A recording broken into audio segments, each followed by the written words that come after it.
मैं सत्यवान आर्य, सहआचार्य, बाबू शोभाराम राजकीय कला महाविद्यालय अलवर।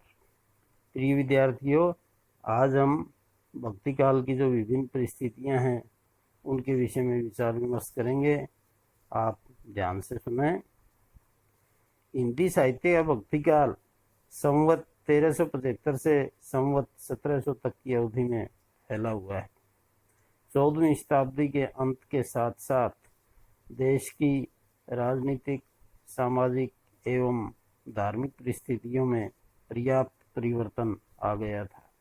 आदिकाल की अपेक्षा इस समय की परिस्थितियों में जो परिवर्तन आए वे इस प्रकार हैं। राजनीतिक परिस्थिति। राजनीतिक दृष्टि से हिंदी साहित्य का भक्ति काल अशांति एवं संघर्ष का समय था। इस काल में तुगलक वंश और लोधी वंश के उपरांत बाबर ने मुगल वंश की नींव डाली। हुमायूं, अकबर और जहांगीर जैसे शासकों ने इसी समय भारत पर शासन किया।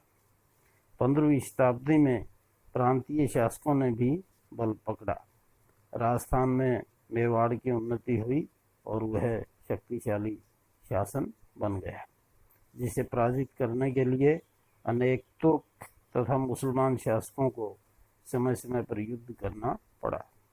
इसके अतिरिक्त मालवा, गुजरात, बंगाल, कश्मीर, बुंदेलखंड आदि के छोटे छोटे राज्य थे।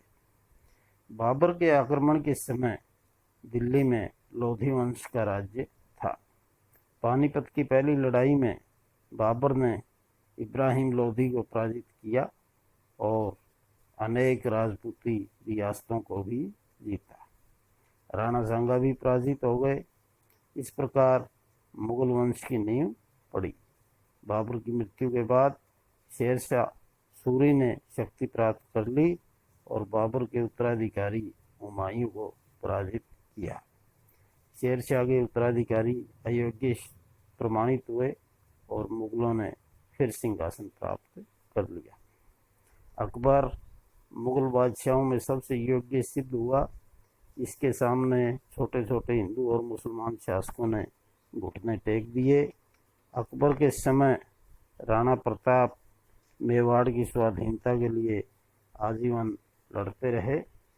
अमर सिंह ने भी जहांगीर से टक्कर ली, परंतु उसे पराजित होना पड़ा। इस प्रकार अकबर और जहांगीर ने मुगल साम्राज्य की सीमाओं को विस्तृत किया। शासक वर्ग में राज्य प्राप्ति के लिए अनेक गृह युद्ध होते रहे और निर्मम हत्याओं का क्रम चलता रहा। उत्तराधिकार का कोई नियम नहीं था। अलाउद्दीन खिलजी ने अपने चाचा जलालुद्दीन की हत्या की। मलिक काफूर ने अलाउद्दीन को मार दिया। मुसलमान शासक हिंदुओं के प्रति सर्वथानुदार नहीं थे। अकबर ने विशेष रूप से धार्मिक उदारता का परिचय दिया। उसके राज दरबार में हिंदी के कवियों का भी सम्मान हुआ। सामाजिक परिस्थिति। इस काल की अशांत एवं संघर्षमयी राजनीतिक परिस्थितियों के साथ साथ सामाजिक स्थिति भी शोचनीय थी। समाज विशृंखल एवं जीर्ण अवस्था में था। 14वीं-15वीं शताब्दी में मुसलमान तथा हिंदुओं के जीवन के विविध क्षेत्रों में आदान प्रदान हुआ। हिंदुओं में वर्ण व्यवस्था का रूप अधिक कठोर हो गया था। इस समय हिंदू और मुसलमानों के परस्पर विवाह संबंध के भी उदाहरण मिलते हैं। अकबर की कई रानियां हिंदू थी। लड़की पति का धर्म स्वीकार कर लेती थी। समाज में विशेषकर मुसलमान तथा अमीर व्यक्तियों में बहुविवाह की प्रथा भी थी। हिंदुओं की सत्ता विनष्ट हो रही थी। मुसलमानों के अत्याचारों के कारण समाज का नैतिक पतन हो रहा था। बहुतेरे हिंदू विविध कारणों से मुसलमान बन रहे थे। हिंदू जाति की शक्ति का ह्रास हो रहा था। मुगल वंशीय बादशाहों की धार्मिक उदारता के कारण हिंदू और मुसलमान एक दूसरे के समीप आने लगे। अकबर और शाहजहां ने दोनों जातियों को विवाह तथा शिल्प कला आदि से एक दूसरे को निक समझने का अवसर दिया। हिंदुओं की आर्थिक स्थिति अच्छी नहीं थी। इतिहासकार बर्नियर ने लिखा है, उन हिंदुओं के पास धन संचित करने के कोई साधन नहीं रह गए थे और उनमें अधिकांश को निर्धनता, अभावों एवं आजीविका के लिए निरंतर संघर्ष में जीवन बिताना पड़ता था। हिंदू समाज में मुस्लिम शासकों की काम वासना एवं रूप लिप्सा से रक्षा प्राप्त करने के लिए बाल विवाह और पर्दे आदि का भी प्रचलन हुआ। मुसलमानों में भी हिंदुओं की तरह शिया और सुन्नी संप्रदायों में असमानता थी। संक्षेप में, तत्कालीन हिंदू समाज अत्यंत दयनीय अवस्था में था। वह दरिद्र, अशिक्षित तथा अनेक सामाजिक कुरीतियों का शिकार बना हुआ था। धार्मिक परिस्थिति, इस युग में बौद्ध धर्म अनेक संप्रदायों में विभक्त हो चुका था, जो अपने वास्तविक उद्देश्य को भूलकर जनता में जंतर मंत्र एवं चमत्कारों द्वारा अपना प्रभाव बनाए रखना चाहते थे।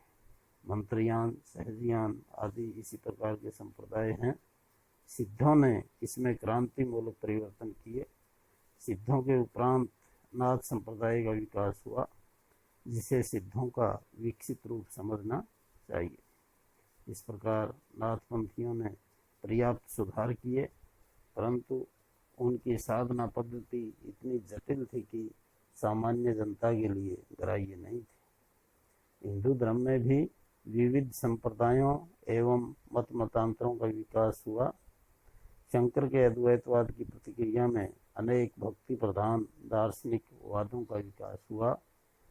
रामानुजाचार्य का विशिष्ट अद्वैतवाद, मध्वाचार्य का द्वैतवाद, निम्बार्काचार्य का द्वैत अद्वैतवाद, विष्णु स्वामी तथा वल्लभाचार्य का शुद्ध अद्वैतवाद इस काल के प्रमुख भक्ति प्रधानवाद हैं। विष्णु के अवतारों राम और कृष्ण की भक्ति का विकास इस काल की एक प्रमुख धार्मिक विशेषता है। रामानंद ने राम की भक्ति का प्रचार जनता की भाषा में किया। तुलसी के लिए इस प्रकार राम भक्ति का मार्ग प्रशस्त हुआ।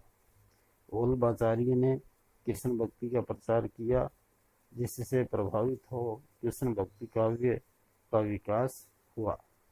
शैवों, वैष्णवों और शाक्तों के संघर्ष अभी चल रहे थे। धर्म में पाखंड और दंभ का बोलबाला था।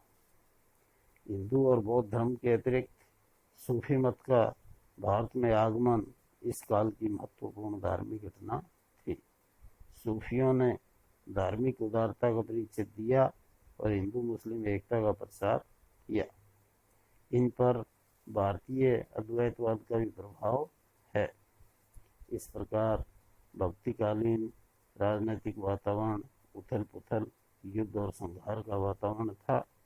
सामाजिक क्षेत्र में अव्यवस्था, हिंदू समाज की विपन्नता तथा वर्ण व्यवस्था इस काल की मुख्य परिस्थितियां हैं। धार्मिक दृष्टि से यह युग विविध संप्रदायों एवं मतों के विकास का युग है। भक्ति इस काल की प्रमुख धार्मिक विशेषता है।